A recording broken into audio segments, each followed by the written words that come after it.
2026년 새해를 열어오는 이 첫 주일에 어떤 말씀을 나눌까 기도하면서 2026년 우리 교회가 표어를 결정하기를 여러분이 보시는 바대로 거룩함으로 세상에서 비상하라 하는 주제를 정하게 되어졌습니다.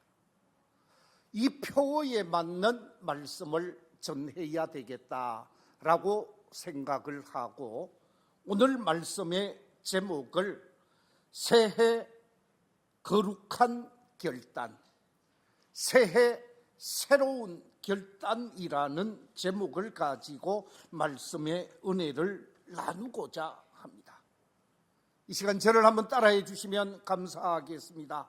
새해 새로운 결단. 한 번 더 하겠습니다. 새해 새로운 결단. 이 시간 하나님 앞에 나와 예배하는 우리 모든 믿음의 가족들이 새로운 결단을 통해서 2026년이 형통하고 복된 아름다운 한 해가 되시기를 주의 이름으로 축원합니다. 오늘 이 본문이 기록되어진 시편 116편의 말씀은 시인의 진솔한 신앙 고백이 들어가 있는 시편입니다. 이 시편 속에서 시인은 오늘 본문 3절에서 그렇게 고백을 하고 있습니다. 내가 사망의 줄에 얽매여 있었습니다. 사망의 줄에 사로잡혀 있었습니다. 그뿐만 아니라 세월의 고통 속에 빠져 있었습니다. 이 사망의 줄, 세월의 고통, 환난과 슬픔 속에 사로잡혀 있었다고 말하고 있습니다. 그런데 그 사망의 줄에서, 세월의 고통에서, 환난과 슬픔 속에서 하나님을 만나게 되어졌고 하나님의 은혜를 체험하게 되어졌고 그 은혜를 체험하게 되어진 시인이 하나님께서 베풀어 주신 그 사랑, 하나님께서 응답해 주신 그 기도의 응답을 통해서 오늘 본문 속에서 결단하고 있다는 거예요. 받은 은총에 결단하고 있습니다. 받은 하나님의 은혜를 망각하지 아니하고 제가 이렇게 살겠습니다. 제가 하나님 앞에서 이런 믿음으로 이런 자세로 삶을 살아가겠습니다. 결단한 내용이 본문 속에 기록되어져 있습니다. 그래서 은혜 받은 우리 그리스도인들, 하나님의 은총을 입은 우리 그리스도인들이 2026년을 펼쳐가면서 시인의 결단처럼 우리가 결단하고 새해를 출발하면서 거룩함으로 세상 속에서 비상하는 복 있는 삶이 되기를 소망하면서 이 말씀을 나누고자 하는데, 유명한 영국의 목회자요, 영국의 거룩한 성령 운동의 앞장을 섰던 존 웨슬리, 감리교의 창시자인 존 웨슬리는 그런 말을 한 적이 있습니다. 하나님의 은혜는 인간의 선한 응답을 이끌어내는 원동력이라. 선한 응답을 이끌어내는 원동력이 하나님께로부터 받은 은혜라고 말한 바가 있고, 믿음의 사람 성군 다윗은 하나님의 은택을 잊지 말라고 시편 103편에서 강조하는 모습을 우리가 보게 되어집니다. 이 시간 하나님 앞에 나와 예배하는 우리 모든 성도들이 은혜를 받았다고 고백을 하고 사랑을 입었다고 고백을 하고 하나님의 은총 아래에서 사는 사람이라고 고백할진데, 오늘 시인이 결단하는 이 새로운 결단이 여러분의 결단이 되고 저의 결단이 되어져서 2026년 한 해가 정말 믿음 있는 삶으로 주께 영광을 돌리는 복 있는 삶이 되시기를 주의 이름으로 축원합니다. 그렇다고 하면 오늘 이 본문 속에서 결단하고 있는 시인의 결단은 어떤 결단인가? 이번 주, 다음 주 두 주간을 통해서 시인의 결단 4가지를 살펴보면서 은혜를 나누고자 하는데, 제일 첫 번째 결단하는 시인의 결단이 오늘 본문 속에 기록되어져 있는데, 그것은 다름이 아니라 하나님을 사랑하며 살겠노라는 결단입니다. 오늘 본문 1절에서 이렇게 말하고 있습니다. 여호와께서 내 음성과 내 간구를 들으심으로 내가 그를 뭐하는도다? 사랑하는도다. 내가 그를 사랑하는도다 그랬는데, 번역상 원어적인 의미를 좀 더 자세하게 표현을 하면 사랑하고 사랑하고 사랑하는 것을 계속 이어가겠다라는 의미가 내포되어져 있습니다. 내가 하나님을 사랑하는데 잠시 사랑하는 것으로 끝나지 아니하고 사랑하되 생명을 건 사랑을 하겠습니다. 전 인격을 바치는 사랑을 하겠습니다라는 사랑의 연속성을 나타내고 있다라는 말씀입니다. 이 사랑이라는 히브리어 단어 아헤브라는 단어를 쓰고 있는데, 이 아헤브라는 단어의 의미는 사랑하다, 사모하다, 연애하다, 기뻐하다 등등의 의미가 있는데, 내가 하나님의 은혜를 받고 내가 하나님의 사랑을 받고 내가 하나님의 도우심을 받고 내가 하나님의 구원을 받고 내가 하나님의 사람으로 살아가게 되었으니 나는 하나님을 사랑하며 살겠습니다. 계속 사랑하며 그 사랑을 펼쳐가겠습니다라고 하는 사랑의 지속성, 사랑의 연속성을 나타내고 있다라는 것이지요. 그렇습니다. 하나님을 사랑하며 살겠다라는 다짐이 이 아침 저와 여러분의 다짐이어야 할 것이라는 말씀이지요. 우리가 잘 알고 있는 선지자 하박국. 하박국은 어떤 시대 사람이었는가? 하박국은 어려운 시대 사람이었습니다. 고난의 시대 사람이었습니다. 환난의 시대 사람이었습니다. 강대국 바벨론이 유다를 힘들게 하고 지배하는 시대의 사람이었습니다. 불의한 사람들이 선하고 믿음의 길을 걸어가는 사람을 짓밟는 시대의 선지자였습니다.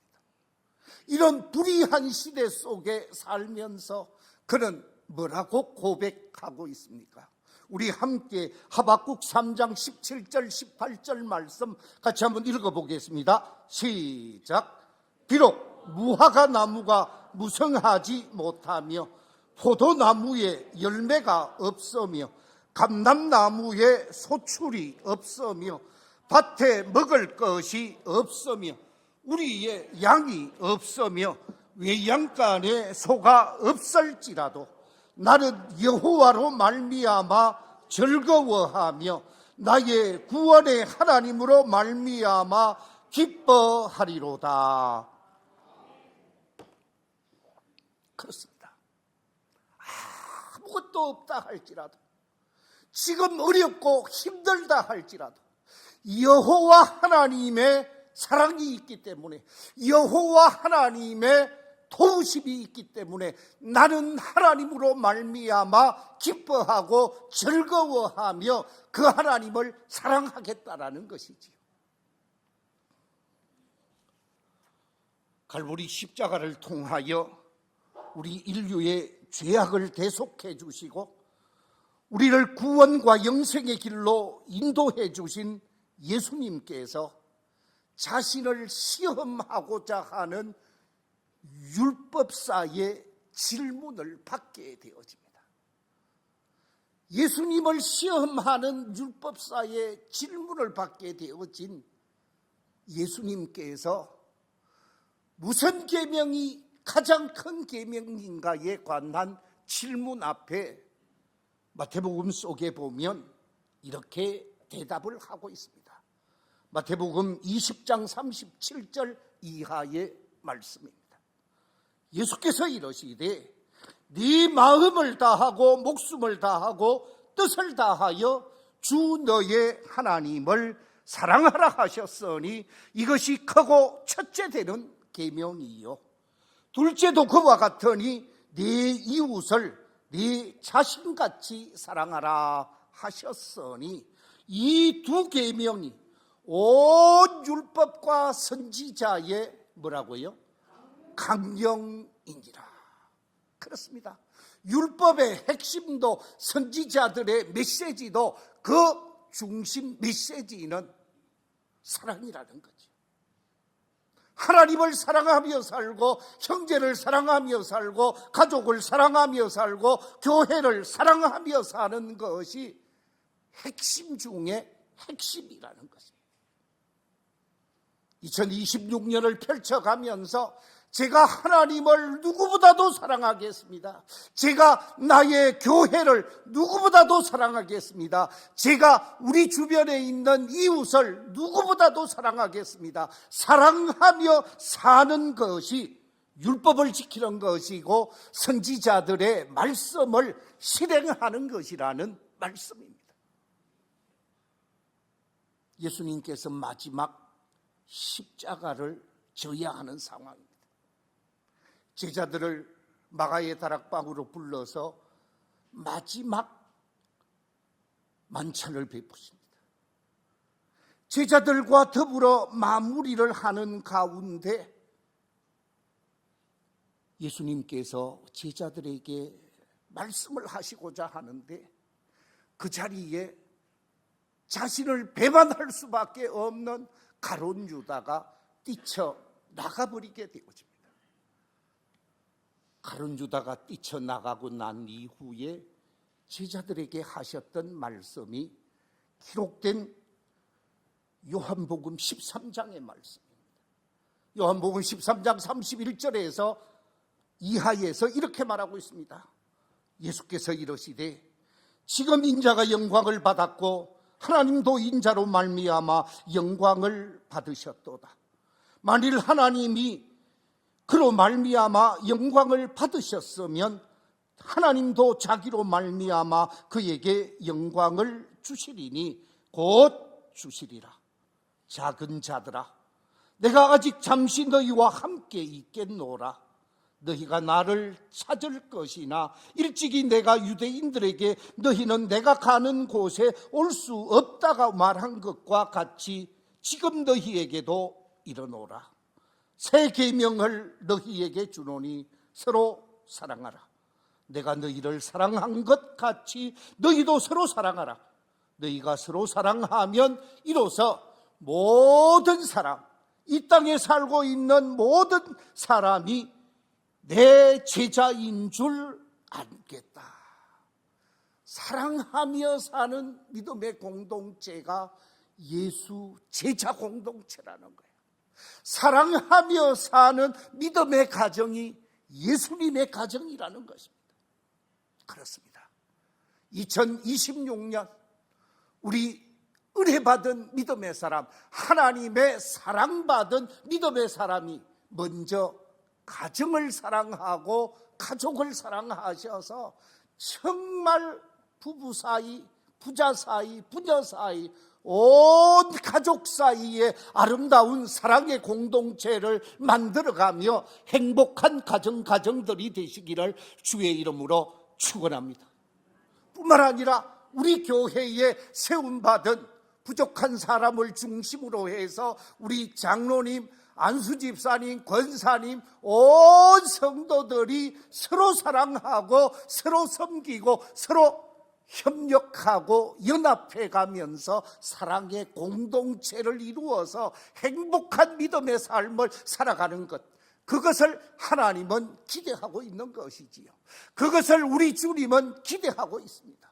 바라기는 우리 교회가 사랑의 공동체가 되어져서 하나님을 기쁘시게 하고 성도 한 사람 한 사람을 행복하게 하는 예수인 공동체가 되시기를 주의 이름으로 축원합니다. 가정 속에서 사랑하고 교회 속에서 사랑하고 세상 속에서 이웃을 사랑하며 살아가는 삶의 모습이 거룩함으로 세상에서 비상하는 길이라는 것입니다. 사랑이 무엇인가?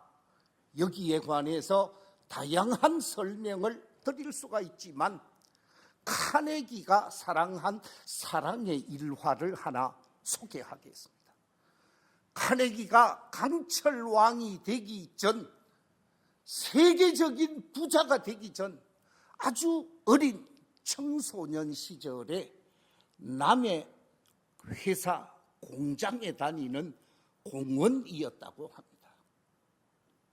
10대 후반에 공장 생활을 하다가 그 공장 생활 속에 자신을 괴롭히고 자신을 힘들게 하는 밥이라고 하는 친구가 있었습니다.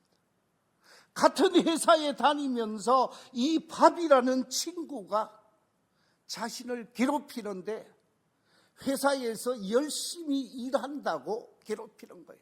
성실하게 사명을 감당한다고 괴롭히는 거예요. 그럼에도 불구하고 카네기는 열심히 회사에서 일을 하게 되어집니다. 자신과 카네기와 비교해 보니까 카네기는 회사로부터 사랑을 받고 인정을 받는데 불성실한 자신은 늘 비교 대상이 되면서 꾸지람을 받으니까 어느 날 이 밥이라는 친구가 카네기를 끌고 나와서 구타를 해버립니다. 구타 사건 이후에 이 친구가 회사에서 쫓겨나게 되어집니다. 회사에서 쫓겨나는 것으로 끝내지 아니하고 카네기 집에 와서 어머니를 속여서 어머니에게 돈을 가지고 가고 집에 중요한 물건까지 가지고 도망을 가버립니다. 화가 날 수밖에 없었던 카네기가 네가 우리 집에 와서 나쁜 짓을 했으니 나도 너 집에 가서 나쁜 짓을 해야 되겠다 생각을 하고 이 바비의 집을 찾아가게 되었습니다. 그런데 바비의 집을 갔더니 너무 힘들게 삶을 살고 있었습니다. 너무 어렵게 삶을 살고 있었습니다. 집안의 가구라고는 찾아볼 수 없이 아주 힘들게 삶을 살고 있는데 복수심에 불타서 갔다가 복수하고자 했지만 바비의 어머니는 앞을 보지 못하는 시각장애인이었습니다. 카네기가 회사 동료라고 해서 갔더니 카네기의 두 손을 꼭 잡으면서 그렇게 얘기합니다. 회사 동료가 왔다고요. 우리 바비는 불쌍한 아이입니다. 정말 어렵게 자랐습니다. 우리 바비를 좀 도와주십시오. 바비의 집에 가서 어머니를 만나고 난 다음에 충격을 받았습니다. 이 친구가 이래서 성격에 뭐가 나는구나. 이래서 회사에 적응을 하지 못하는구나 생각을 하고 카네기가 뉘우치게 되어집니다. 내가 저 친구를 사랑해야 되겠다 생각하고 이 카네기가 회사에 돌아와서 공장장님에게 부탁을 합니다. 공장장님, 저를 구타하고 회사에서 잘린 바비를 다시 일할 수 있게 해 주십시오. 그 친구가 저와 함께 일할 수 있도록 선처해 주십시오. 공장장이 이런 지하에 안 된다고 했다고 합니다. 결국은 카네기가 그 회사에 사표를 내게 되어집니다.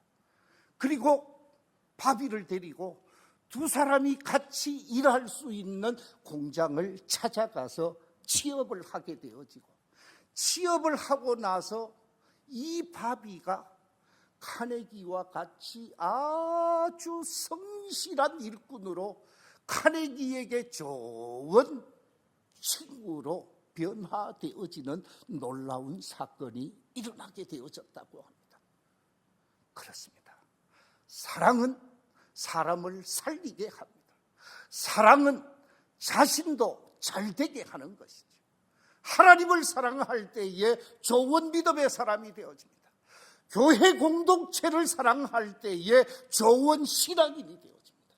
세상 속에서 형제를 사랑하고 동료를 사랑할 때에 거룩한 신앙인으로 세상 속에서 높임받게 되어지는 것이죠. 그렇기 때문에 사랑해야 한다는 거죠.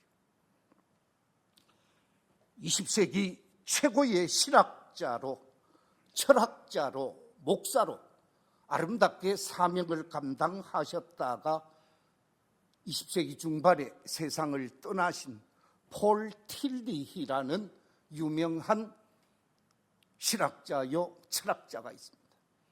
이 폴 틸리히는 사랑에 관해서 이렇게 정의하고 있습니다.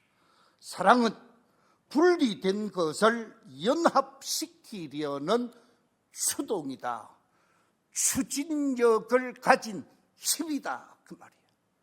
사랑은 연합시키는 추진력의 권한이라는 말씀입니다. 그렇습니다. 사랑하면 연합하게 되어집니다. 사랑하면 하나로 만들 수가 있습니다. 사랑하면 하나의 거룩한 공동체가 되어지는 것이지. 사회심리학자요, 또한 사회학자로서도 귀하게 일을 했던, 또한 베스트셀러를 많이 기록한 에리 프롬이라는 학자가 있습니다. 이미 세상을 떠났습니다마는 그의 책은 한국에 여러 권 소개되어졌고, 그 가운데서 아주 유명한 책이 사랑의 기술이라는 책입니다. 이 사랑의 기술이라고 하는 책 속에서 보면 프롬은 이렇게 말하고 있습니다. 사랑의 기본적인 요소 4가지가 있는데, 그 4가지는 다름이 아니라 배려하는 것이다, 책임지는 것이다, 그리고 더 나아가서 존중해 주는 것이다, 그리고 이해하는 것이다. 이 4가지 설명을 장황하게 하고 있습니다마는 사랑하는 사람은 이해하게 되어집니다. 사랑하는 사람은 배려해 줄 수 있습니다. 사랑하는 사람은 그를 존중할 수 있습니다.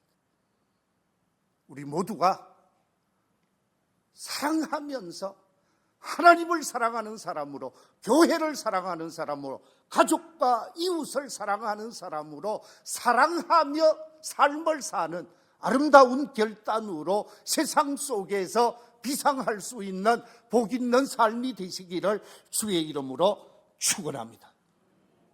두 번째, 시인은 어떻게 결단하고 있는가? 오늘 본문 속에 보니까 하나님께 뭐 하겠다고요?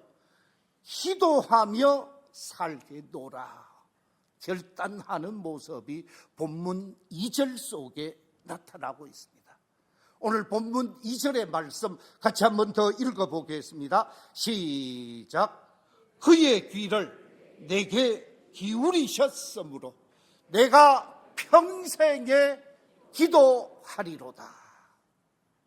하나님께서 자신의 기도하는 일에 귀를 기울여 주셨기에 하나님이 귀 기울여 주시는 그 은혜, 그 사랑을 깨달은 자로서 저는 하나님께 기도하면서 삶을 살겠습니다. 시인은 하나님께 기도하며 살겠다고 고백하고 있습니다. 그런데 하나님께 기도하며 살겠다라고 하는 이 고백 속에는 중요한 의미 세 가지를 찾을 수가 있습니다. 기도하며 살겠다라고 하는 이 말씀 속에는 첫째, 이런 의미가 내포되어져 있습니다. 내 마음대로, 내 생각대로, 내 뜻대로 살지 아니하고 하나님의 무슨 뜻대로? 선하신 뜻을 찾아서 살겠다라는 고백이라는 거예요. 기도하며 살겠다라고 하는 것은 하나님의 선하신 뜻, 하나님이 기대하는 뜻을 쫓아서 그 선한 뜻에 순응하며 살겠다라는, 그 선한 뜻을 꽃피우며 살겠다라는 말씀입니다. 그렇습니다. 하나님의 은혜를 입은 사람, 하나님을 사랑하는 사람, 하나님의 자녀들은 하나님의 뜻에 순종하며 삶을 살고자 하는 사람이에요. 예수님께서 십자가를 앞에 두게 되어집니다. 십자가는 수치요, 십자가는 저주요, 십자가는 부끄러움이요, 십자가는 고통이요, 십자가는 모든 사람들이 거부하는 것이었습니다. 그런데 그 십자가를 앞에 두고 예수님께서 겟세마네 동산을 찾게 되었습니다. 간절히 하나님 앞에 밤새워 기도하신 예수님께서 그 기도하신 마지막 기도의 결론이 누가복음 22장 42절에 기록되어져 있는데 이렇게 기도하십니다. 아버지여, 만일 아버지의 뜻이거든 이 잔을 내게서 옮기시옵소서. 그러나 내 원대로 마시옵고 아버지의 원대로 되기를 원하나이다. 하나님의 선한 뜻에 자신을 복종시키면서 하나님의 뜻을 이루며 살고자 하는 예수님의 모습을 보게 되어집니다. 기도하며 산다는 것은 내 뜻을 복종시키고 하나님의 뜻을 앞세워서 삶을 살겠다는 결단이라는 것입니다. 두 번째, 기도하며 살겠다라고 하는 이 말은 하나님과 긴밀한 관계를 맺으며 살겠다라는 거예요. 하나님과 긴밀한 관계를 유지하며 살겠다라는 것입니다. 요한복음 15장 4절과 5절에 보면 이렇게 기록하고 있습니다. 내 안에 거하라, 나도 너희 안에 거하리라. 가지가 포도나무에 붙어 있지 아니하면 스스로 열매를 맺을 수 없음같이 너희도 내 안에 있지 아니하면 그러하리라. 나는 포도나무요, 너희는 가지라. 그가 내 안에, 내가 그 안에 거하면 사람이 열매를 많이 맺나니 나를 떠나서는 너희가 아무것도 할 수 없습니다. 하나님 앞에 기도하며 산다라는 것은 하나님 안에 하나님과 긴밀한 교제를 나누면서 하나님이 원하는 열매를 거두며 살겠다라는 고백이지요. 그렇습니다.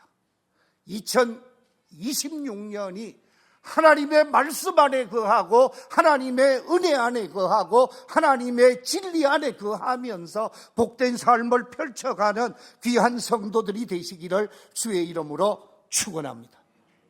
세 번째, 기도하며 살겠다 하는 이 말씀의 의미는 하나님의 응답을 쫓아서 살겠다라는 거예요. 기도하고 간구했을 때 하나님이 주시는 그 말씀, 하나님이 주시는 그 응답을 실행하며 살겠다라는 다짐이 기도하며 살겠다라는 거예요. 그렇습니다.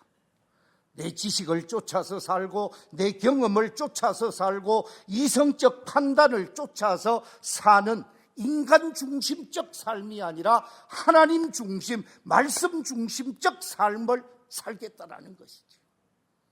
오늘 본문 1절에 보면 이렇게 고백합니다. 여호와께서 내 음성과 내 간구를 들으심으로, 내 기도를 들으시고 나의 간구를 들으시고 나의 부르짖음을 듣는 하나님으로 시인은 고백하고 있습니다. 기도와 간구에 귀 기울이시는 하나님이라고 고백하고 있습니다. 오늘 본문 3절 이하에서 시인은 이렇게 고백하고 있습니다. 사망의 줄이 나를 두르고 세월의 고통이 내게 이르므로 내가 환난과 슬픔을 만났을 때에 내가 여호와의 이름으로 기도하기를 여호와여 주께 구하오니 내 영혼을 건지소서 하였도다. 여호와는 은혜로우시며 의로우시며 우리 하나님은 긍휼이 많으시도다. 여호와께서는 순진한 자를 지키시나니 내가 어려울 때 나를 뭐 하셨도다? 구원하셨도다. 할렐루야. 하나님께서 내가 기도할 때 응답하셨기에 내가 그 응답을 쫓아서 삶을 살겠노라고 고백하고 있습니다. 그렇습니다. 시편 118편 5절에서 이렇게 말합니다. 내가 고통 중에 여호와께 부르짖었더니 여호와께서 응답하시고 나를 넓은 곳에 세우셨다. 그랬습니다. 시편 120편 1절에서는 이렇게 기록하고 있습니다. 내가 환난 중에 여호와께 부르짖었더니 내게 뭐 하셨도다? 응답하셨도다. 그랬습니다. 그렇습니다. 하나님께서는 응답하시는 하나님이십니다. 환난 속에서도 응답하시고 위기 속에서도 응답하시고 평안한 가운데도 응답하시는 하나님이십니다. 그 응답하시는 응답을 쫓아서 믿음으로 반응하고 믿음으로 다시 응답하면서 믿음의 길을 걸어갈 때 그 사람은 거룩함으로 세상에서 비상하는 사람이라는 것입니다. 말씀을 맺겠습니다. 2026년 두 가지 시인의 결단을 확인했습니다. 나는 하나님을 사랑하며 살겠습니다. 나는 하나님께 기도하며 살겠습니다. 사랑하며 사는 사람, 기도하며 사는 사람은 거룩함으로 세상에서 비상하는 사람입니다. 이런 멋진 삶으로 하나님께 영광을 돌리고 여러분이 세상 속에서 비상하는, 높이고 높여지는 복된 삶이 되시기를 주의 이름으로 축원합니다.